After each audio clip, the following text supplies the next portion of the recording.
Halo sahabat Focus of Friend, bagaimana kabarnya? Semoga sehat dan selalu tetap semangat ya, dimanapun kalian berada saat ini. Hari ini kita akan belajar suatu topik motivasi, di mana dengan kita belajar topik ini, kita berharap kita memiliki modal untuk sukses akademik kita di masa yang akan datang. Selamat mengikuti video ini. Di mana judulnya atau topiknya saya beri dengan belajar cara belajar. Nah, mungkin teman-teman merasa aneh ya, belajar cara belajar, atau bahasa Inggrisnya learn how to learn. Nah, pertama-tama teman-teman saya akan jelaskan dulu definisi belajar. Kira-kira teman-teman definisi belajar menurut teman-teman apa ya kira-kira? Oke, belajar itu adalah kegiatan yang melibatkan pikiran atau otak sehingga diperoleh keadaan yang berbeda dengan sebelumnya. Itulah kira-kira definisi belajar teman-teman. Artinya ada perbedaan sebelumnya, misalkan yang tadinya tidak tahu menjadi tahu, atau yang sudah tahu menjadi makin tahu. Kira-kira begitulah teman-teman definisi belajar ya. Kemudian yang kedua, untuk apa itu belajar teman-teman? Kira-kira untuk apa belajar itu? Nah, belajar itu yang pertama adalah untuk mempertahankan hidup teman-teman. Kira-kira poin ini diterima nggak ya? Belajar itu adalah untuk mempertahankan hidup. Misalkan seperti ini. Kalau saya misalkan dipindahkan ke suatu tempat yang betul-betul saya belum kenal, belum tahu sama sekali di mana dan bagaimana orang di sana atau makhluk di sana, maka tentu supaya saya bisa mempertahankan hidup, maka saya harus belajar seperti apa di sana. Kan begitu ya kira-kira ya. Terus yang kedua, menyempurnakan kehidupan teman-teman. Ya, yang ketiga adalah meningkatkan kualitas hidup. Ya, saya kira bisa diterima ya. Kita belajar itu adalah untuk meningkatkan kualitas hidup kita di masa yang akan datang. Oke? Oke. Tadi kita sudah bahas tentang apa itu belajar ya teman-teman, yaitu kegiatan yang melibatkan otak atau pikiran ya teman-teman. Nah, sekarang kita belajar sekilas tentang otak. Ternyata otak manusia itu dari keadaan awalnya adalah sama teman-teman. Jadi otak kita semua pada saat kita dilahirkan ke dunia ini itu sama teman-teman. Sama dalam hal apa ya? Yang pertama, memiliki 1 triliun sel. Ya. Kemudian apa itu sel? Nah, ini teman-teman, yang disebut sel itu adalah ya ini. Jadi terdiri dari 1 triliun sel seperti ini awal dilahirkan ya. Kemudian terdiri dari 100 miliar sel aktif. Jadi dari 1 triliun itu ada 100 miliar sel aktif. Nah, kemudian lagi dari 1 sel aktif dapat menghasilkan 20.000 dendrit. Nah, dendrit itu adalah cabang-cabang ini teman-teman. Ini namanya dendrit ya. Jadi 1 sel aktif seperti ini bisa menghasilkan 20.000 dendrit. Itu awalnya teman-teman.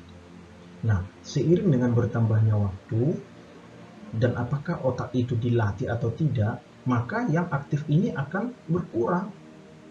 Jadi sekarang teman-teman umurnya udah berapa sekarang itu ya, sekarang nih kalau otaknya tidak dilatih, tidak diaktifkan, ya sel aktif itu akan hilang gitu loh. Jadi memang makanya sering ada orang mengatakan atau orang-orang ilmuwan mengatakan bahwa otak itu seharusnya dilatih ya, kemudian diaktifkan begitu ya. Kemudian yang berikutnya nomor 4 adalah otak kita itu terdiri dari 2% dari berat tubuh kita teman-teman. Jadi ya teman-teman bisa hitung berat otaknya sekarang ya dari berat tubuh kita. Jadi kalau misalkan berat tubuh kita itu misalkan ada 60 kg ya 2% dari situ berarti 1,2 kg, kurang lebih seperti itu ya teman-teman.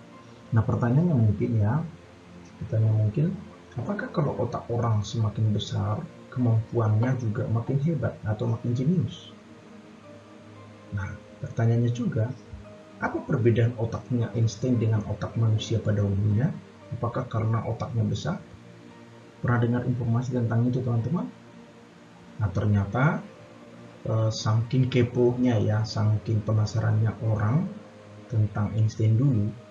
Jadi Einstein itu sebelum pada akhir-akhir menit-menit terakhirnya ya, sekalipun waktu itu Einstein sudah minta dirinya dikremasi, tapi ada dokter namanya Dr. Thomson kalau nggak salah, itu pada menit terakhirnya itu mencuri otak Einstein tanpa sepengetahuan keluarganya gitu, dan diawetkan terus gitu supaya diteliti. Dan ternyata diperoleh hasil bahwa anatomi dan struktur otak Einstein itu berbeda dengan anatomi dan struktur otak manusia pada umumnya, teman-teman. Itu perbedaannya, maka disebut Einstein itu jenius. Bukan dari beratnya otaknya, bukan. Otak Einstein itu relatif sama dengan otak normal manusia, itu 2% dari berat tubuhnya gitu. Namun anatomi dan strukturnya yang berbeda dengan manusia normal. Kira-kira begitu ya, teman-teman. Oke. Nah, yang jadi pertanyaan sekarang, kalau memang otak manusia ini dari awalnya sama ya, dari awalnya sama. Nah, timbul pertanyaan nomor 4 ini, teman-teman. Kenyataannya kenapa ada orang dengan otak hebat dan tidak hebat, teman-teman? Padahal kan dari awalnya sama katanya gitu. Nah, mungkin tadi sekilas sudah sejauh mungkin ya, yaitu tergantung kepada orang itu sering mengaktifkan nggak otaknya. Karena kalau otaknya diaktifkan semakin sering, maka kemampuannya juga akan semakin hebat, semakin bertambah, kurang lebih seperti itu ya. Nah, jadi kira-kira untuk menjawab ini apa ya, teman-teman? Ini dia. Jadi ternyata pertumbuhan itu berpengaruh ya, mempengaruhi hebat tidaknya seseorang. Kemudian lingkungan juga berpengaruh ya, karena tadi lingkungan kan akan memberikan stimulus ya. Kemudian kesadaran daripada orang tersebut ya. Kemudian yang keempat adalah kemauan untuk melatih otaknya, mengaktifkan otaknya, teman-teman. Nah, kurang lebih seperti ini jawaban kenapa ada orang dengan otak hebat dengan tidak hebat, teman-teman. Kurang lebih seperti itu ya. Baik, sekarang kita lanjutkan yang nomor 5, yaitu fungsi mental otak ya. Dimana otak itu ada dua bagian, teman-teman. Ada otak kiri dan otak kanan. Otak kiri, ada otak kiri dan otak kanan. Masing-masing otak ini berkaitan atau berfungsi masing-masing adalah, yang pertama, kalau otak kiri itu adalah berhubungan dengan hal-hal yang logis ya, kemudian bersifat analitis, kemudian berhubungan dengan angka-angka, kemudian kata-kata, dan senangnya yang teratur atau berurutan, teman-teman. Jadi sebenarnya sekalipun Anda atau teman-teman tidak serius dalam hal belajar pada pagi hari ke sekolah ya, itu pada dasarnya otak kiri kita udah capek. Karena apa? Anda membaca kata-kata, buku-buku itu ya, di papan tulis misalkan ada angka-angka di sana ya, kemudian Anda berpikir, itu udah capek gitu, itu udah capek otak kiri. Itu makanya otak kiri itu cenderung capek ya, cenderung capek karena kita yang sering menggunakannya hanya otak kiri gitu. Nah, di samping itu otak kiri itu dalam hal mengingat itu sifatnya hanya STM, teman-teman. Apa itu STM? Short Term Memory. Jadi memori jangka pendek, teman-teman. Konon katanya saya baca buku ya, bahwa otak kiri itu hanya mampu menyimpan memori yang sepenting apapun itu paling lama 5 jam. Jadi jangan heran pada saat kamu belajar misalkan jam 9 malam, pada saat bangun paginya besok misalkan jam 5 atau setengah 5 udah pada hilang. Pada saat kamu di kamar mandi udah hilang yang kamu baca yang tadi malam, teman-teman ya. Atau bisa disimpulkan kalau misalkan pagi hari kamu udah hilang yang kamu baca tadi malam, berarti dipastikan kamu hanya mengandalkan otak kiri pada saat tadi malam belajar itu, teman-teman, dan itu nggak bagus. Oke, seharusnya libatkan otak kanan. Kenapa? Karena dia bersifat menghayal, membayangkan, imajinatif. Kemudian dia ada kreativitas ya, jadi berhubungan dengan kreativitas itu. Kemudian dia berhubungan dengan atau senang dengan warna-warna dan bentuk-bentuk yang indah, yang bagus. Kemudian dia adalah berhubungan dengan musik, kemudian dengan emosi teman-teman. Jadi otak kanan itu adalah sangat berhubungan dengan emosi kita. Jadi jangan heran kalau misalkan begini teman-teman. Ini mungkin pernah kejadian ya. Ada teman kita cerita di sekolah ya, cerita lucu-lucu misalkan gitu ya. Kita semua udah ngakak nih, udah ngakak saking lucunya gitu.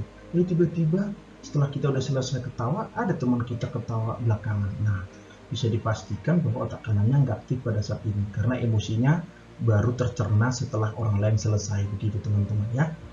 Tapi jangan dibilang otak kananmu lelet, jangan gitu ya. Memang ada orang yang seperti itu, oke? Gitu.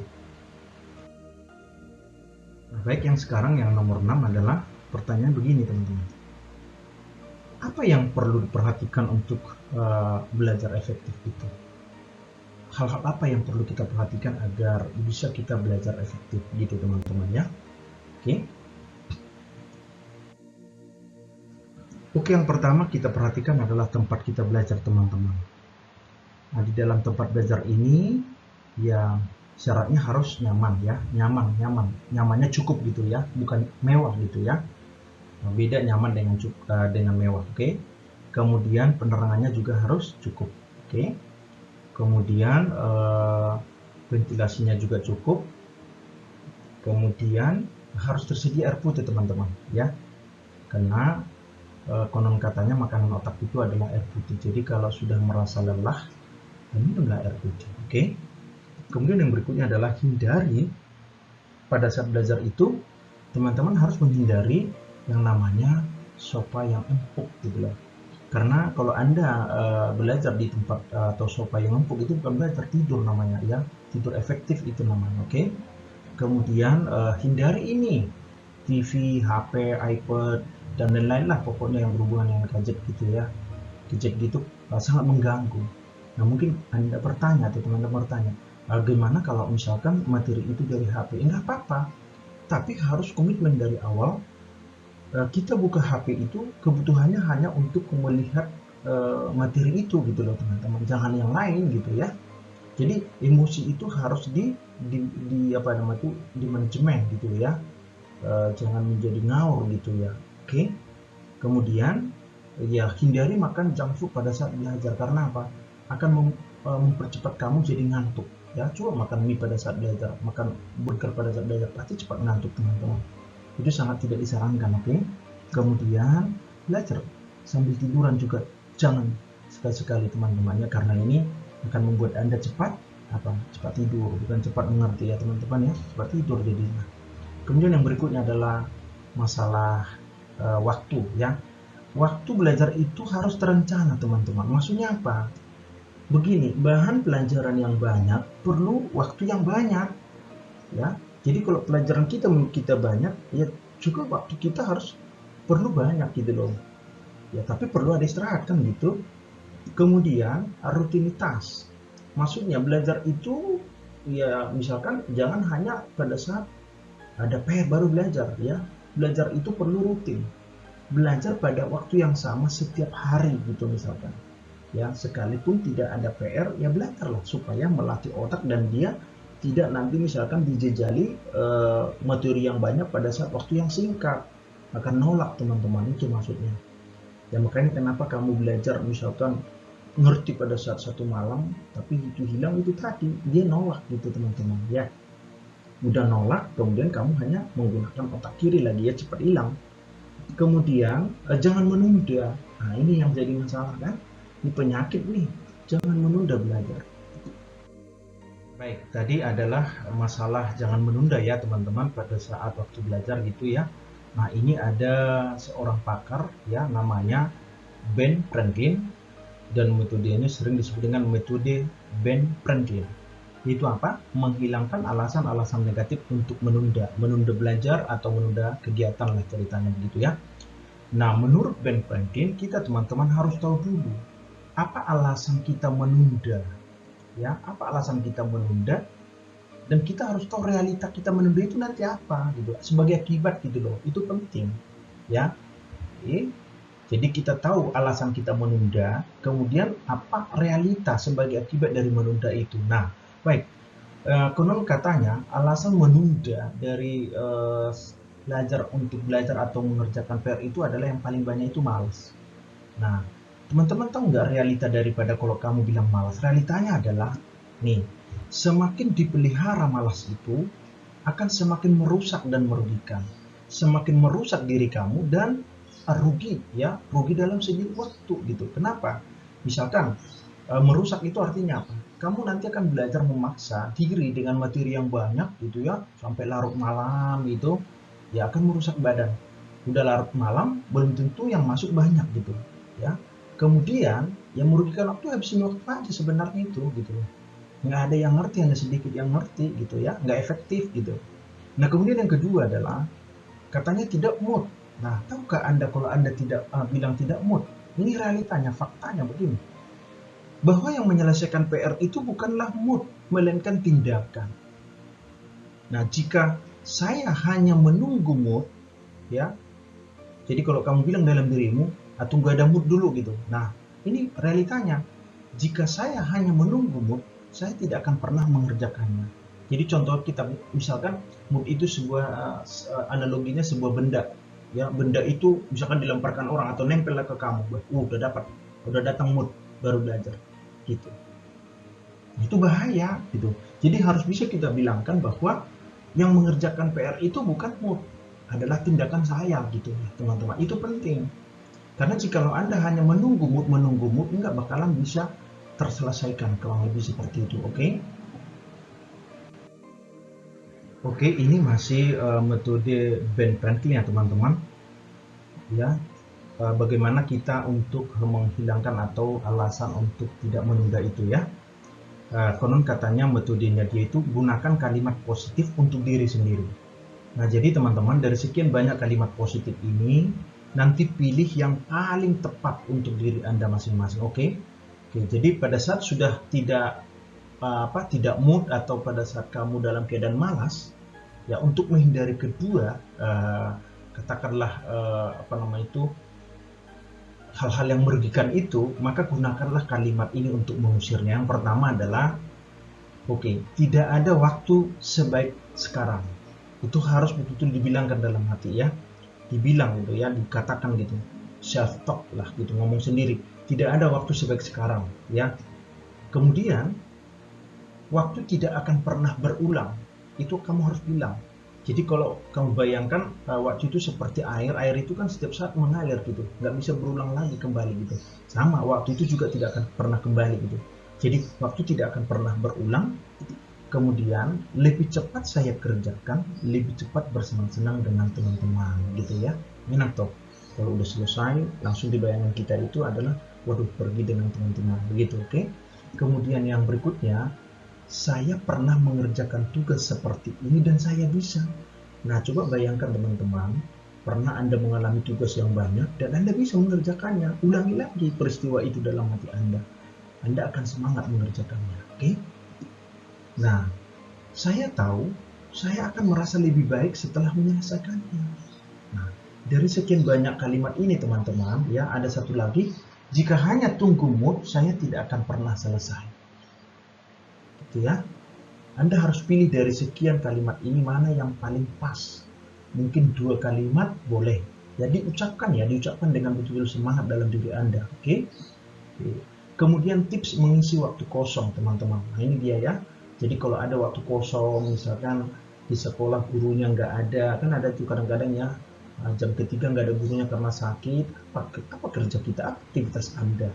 Nah ini saya kasih tips mengisi waktu kosong ya. Jadi waktu kosong itu bukan harus lama gitu ya. Tergantung bagaimana kita menggunakannya teman-teman ya. Dan bagaimana emosi kita terlibat begitu. Yang pertama adalah buat kartu flash pengingat. Nah begini. Jadi misalkan kamu siapkan kartu di rumah ya. Misalkan kalau bagi teman-teman yang IPA ya gitu ya. Nah IPA gitu lah. Atau pelajaran IPA gitu loh. Ya, buat kartu flash ya di kertas putih yang gak usah besar banget gitu ya. Kemudian gunting ya, gunting kan ada dua sisi nanti, misalkan kayak kartu deh kan ada dua sisi depan belakang. Nah di depannya itu adalah kamu tulis misalkan judul subbab, Kemudian di belakang itu adalah tulis rumus-rumus yang berhubungan dengan subbab itu. Ya, jadi misalkan begini teman-teman. Nah, ini namanya kartu flash. Jadi di depan ini kan ada namanya listrik statis. Nah, dengan kamu membaca judul ini, kamu harus paksa diri kamu, ya, harus kamu berimajinasi ya. Kamu harus berimajinasi di belakang ini rumus-rumus yang berhubungan dengan listrik statis itu apa. Jadi kamu siapkan kartu ini di rumah gitu ya, misalkan 5 buah aja ya, nggak usah banyak-banyak, maksimum 5 aja ya, kamu bawa setiap hari ke sekolah gitu ya. Nah, tulislah 5 rumus juga, tulis 5 rumus ya, 5 rumus di belakang ini yang berhubungan dengan subbab ini. Ya, rumus pertama apa, rumus kedua apa, rumus ketiga apa, rumus. Jadi cara melihatnya kepo gitu loh teman-teman ya, kepo ya. Jadi contohnya ya, misalkan saya tunjukkan seperti ini teman-teman ya. Ini ada kartu nih, ini misalkan kartu nih ya. Ya, kartu. Jadi di depan ini kan sudah ada judulnya tuh. Nah, di belakang inilah namanya apa? Rumus-rumus itu. Jadi pada saat kita lihat judul ini, kita seolah-olah bisa tembus pandang ke belakang. Oh, rumus yang pertama ini, rumus yang kedua ini. Kalau tidak pun belum bisa mengingat, paling tidak Anda melihatnya dengan kepo gini, dimiringkan begini ya teman-teman. Begini, seperti ini. Kepo gini. Oh, jadi dengan waktu yang singkat, Anda langsung kebayang, oh rumus pertama apa, rumus kedua apa. Kurang lebih seperti itu ya. Oke? Oke. Nah, ini belakangnya. Inilah rumus-rumus yang berhubungan ya. Ini rumus-rumus yang berhubungan dengan submateri tadi teman-teman ini. Ya, bahwa gaya kolom atau gaya listrik adalah rumusnya ini, namanya medan listrik, potensial listrik, energi potensial listrik. Udah 4 aja satu kartu flash, nggak apa-apa. Ya. Kamu bawa 5 kartu flash yang berisi 4 rumus dalam satu kartu flash. Berarti satu hari Anda bisa ingat berapa? 5 kali 4, 20 rumus satu hari men. Ya, satu hari. Berarti kalau kamu pakai dalam satu minggu itu sudah berapa? 20 kali 5 ya. 20 kali 5 udah 100. Cuma sebulan aja udah berapa? Kayak udah 400 rumus teman-teman. Udah kelar, ya kan? Asal betul-betul, makanya tadi jangan menunda. Harus rutin gitu ya. Oke.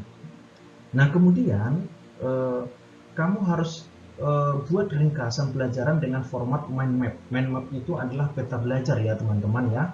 Peta belajarnya ya macam-macam, ya tergantung kepada bentuk yang kamu inginkan itu seperti apa. Nah, ini ada kakak buat seperti. Oke, ini contoh mind map yang boleh teman-teman tiru lah gitu ya. Ini dari kakak gitu ya. Nah, jadi ini keterangannya adalah yang di tengah-tengah ini nama babnya. Kemudian yang ini semua yang 4 ini namanya subbab. Kan kalau ada bab pasti ada subbab pelajaran dong. Nah, kemudian yang ranting-ranting ini adalah hal-hal yang penting dari subbab itu. Ya tergantung pada bab itu ada berapa subbab teman-teman. Ya, jadi bisa aja 5, bisa aja 4, bisa 3 gitu loh.